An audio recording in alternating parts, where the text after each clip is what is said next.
New tonight, low milk prices are costing dairy farmers their livelihoods. They're struggling while the industry is undergoing a transformation, becoming increasingly efficient. Tonight, we take you to a farm that's using technology to keep the milk flowing. Dairy farming feeds Eric Fromm's soul. This is where I grew up.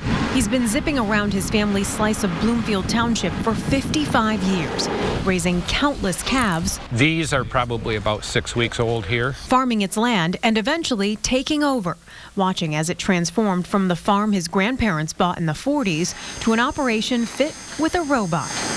The dairy farms of today are a far cry from what they used to be, constantly evolving and implementing new technology. Like Juno. Think of it like a Roomba for pushing back the feed the cows have shoved aside. And these activity trackers, just like what you might wear to the gym, except this tracks things like how much time they spend eating, moving, and milking. Those trackers also act as their key card into work, checking them in before they're hooked up to the automatic milkers. When they start to flash, it'll say the flow is real low, and then all of a sudden it'll shut off the vacuum and the rope pulls up and pulls the milker off. And all of that is relayed back to this computer program to compile and analyze their progress. Our highest cow had 148.8 pounds of milk for the day. It also alerts Eric when something might be wrong. This will, again, send me a text message. I can go out and check on them, check temperature. But all of this tech costs tens, if not hundreds of thousands of dollars at a time when money has been tight for dairy farmers across the country. Well, it's troubling economic times for the dairy industry. We're in our 5th year of a down cycle. Ken Nobis with the Michigan Milk Producers Association says low milk costs, trade disputes, general economics, and the weather have hit dairy farmers especially hard. Across the country, more than 2,700 dairy farms closed last year. Here in Michigan, the number of licensed dairy farms has been cut in half since 2009, with a 13% drop between 2018 and 2019 alone. But Nobis says they're starting to see the light at the end of this tunnel.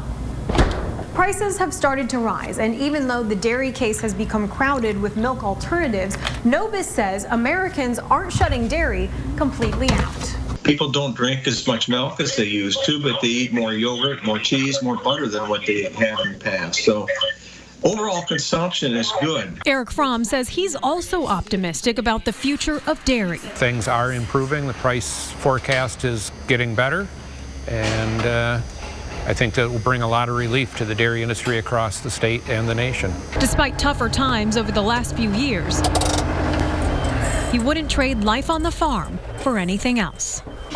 This is what I love to do. This is what makes me feel like a productive member of society. You got to be at it, and a lot of work, and do your part, and they'll do their part. And Fromm says passing the United States-Mexico-Canada agreement, the new NAFTA, would help alleviate some of the strain. Many hoped it would be ratified by the end of this year, but that hope is dimming.